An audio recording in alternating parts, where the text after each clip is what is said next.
Welcome to This Explainer. Today, we're going to dive into the messy, deeply flawed, and absolutely profoundly influential evolution of American entertainment. And we're going to do it by looking through the lens of just one man. Okay, let's dive right into this paradox. You see, to his contemporaries, people living way before the age of TV and the internet, Al Jolson wasn't just a star. He was universally accepted by a title he actually coined himself, the world's greatest entertainer. I mean, talk about confidence, right?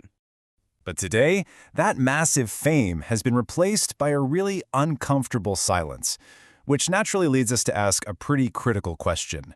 How exactly did a cultural titan, the guy who literally birthed the American movie musical, just become a historical footnote?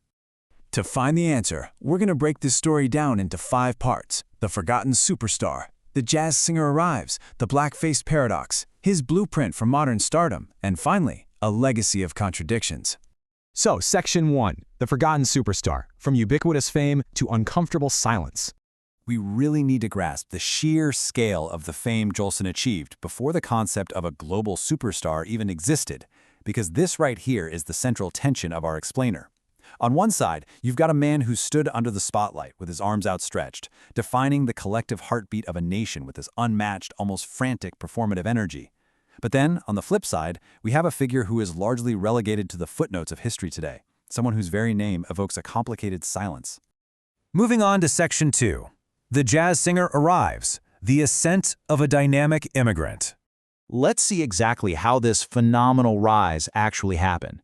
Jolson's life was really the quintessential immigrant success story. Born Asa Yoelson back in 1886 in the Russian Empire, he immigrated to Washington, D.C. as a young kid. As the son of a cantor, he somehow transformed himself into an unstoppable force. You know, in an era where performers generally just stood perfectly still at the microphone, Jolson prowled the stage. He'd climb right down into the audience. He popularized this syncopated, high-energy, jazz-influenced delivery that absolutely commanded the room.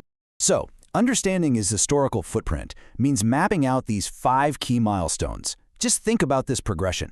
We go from a Broadway breakthrough in 1911 to changing cinema forever with The Jazz Singer in 1927. By 1930, he had achieved massive radio stardom, and then he sparked a huge career comeback with a 1946 biopic, right up until his final grueling performances in 1950. He dominated literally every avenue of media available to him. And right smack in the middle of that timeline sits a truly legendary quote. Now, this famous ad-lib wasn't just a line spoken to his mother in the 1927 film The Jazz Singer. It was a profound, literal announcement to the whole world that an entirely new media age had officially arrived. Because by starring in that film, the very first feature-length motion picture with synchronized dialogue and singing sequences, Jolson literally shattered the silent movie era overnight. I mean, he essentially gave Hollywood its voice. Which brings us to Section 3, the blackface paradox, a legacy steeped in a racist tradition. Now, we must address the inescapable shadow cast over his entire career. We find ourselves deep in the murky middle of history here. It's an undeniable fact that Jolson utilized the repugnant, racially derogatory tradition of blackface minstrelsy. To analyze him without addressing this, well, that's just historical erasure. Yet, historians also point out a really stark paradox. He was simultaneously one of the earliest white performers to actively champion black musicians. He fought to include black performers in his shows, and he introduced the sounds of Harlem to mainstream white America. Which leaves historians to ponder a largely unanswerable question. Was this a genuine attempt at cultural integration, or was it merely a savvy business calculation to keep his own sound fresh? Jolson was very much a creature of his time. He was a man who advocated for civil rights within his industry while remaining entirely blind to the inherent cruelty of the medium he used to achieve his fame. Section 4, blueprint for modern stardom, inventing the fan relationship. Setting the controversy aside for a moment to look purely at the mechanics of fame, Jolson practically invented the modern fan relationship. He forever changed the dynamic between the entertainer and the audience. Before Jolson, you performed for the crowd. But Jolson? He realized that to be a true star, you had to perform with them, using your entire body to persuade and engage everyone in the room. His stardom was really built on 3 specific structural pillars. First up is emotional intensity. He brought this rawness, this vulnerability to pop music that paved the way for icons like Frank Sinatra and Elvis Presley. Second is the medley format. He strung together rapid-fire hits, which, if you think about it, is the exact same structure that dominates modern pop concerts today. And third, the multimedia star. He was the very first true transmedia celebrity. His unprecedented dominance is so evident in his journey across different media. He started out in vaudeville, vaulted to theatrical superstardom on Broadway, broke through in film, and then conquered radio with millions of weekly listeners. He effectively established the exact playbook that every multimedia superstar has followed ever since. Finally, Section 5, a legacy of contradictions. The show must go on ethos. Let's look at how his relentless drive cemented his place in cultural history right up to the very end.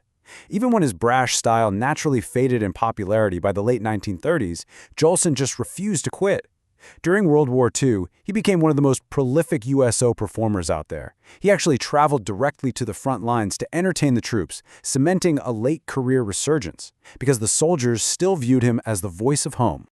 Ultimately, Jolson is kind of a mirror reflecting the American identity. We eagerly celebrate the evolution of popular music and the modern architects who built it. Yet we deeply struggle to reconcile with figures who danced through the minefield of offensive racial stereotypes to reach that center stage.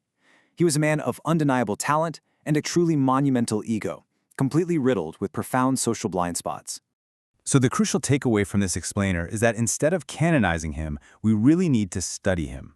He taught a young nation how to synthesize diverse sounds into cohesive pop culture.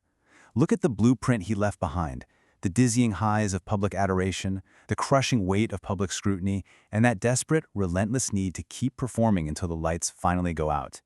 Honestly, it's the exact same formula for fame experienced by celebrities today. Which brings us right back to those famous words, wait a minute, you ain't heard nothing yet. Looking at the massive, complex evolution of American entertainment that followed his blueprint, he was absolutely right. We were just getting started. But looking at the entirety of his complex, contradictory legacy, it leaves us with this final, provocative thought. How do we, as a modern audience, properly weigh the undeniable, foundation-laying brilliance of the art against the deeply flawed blind spots of the artist?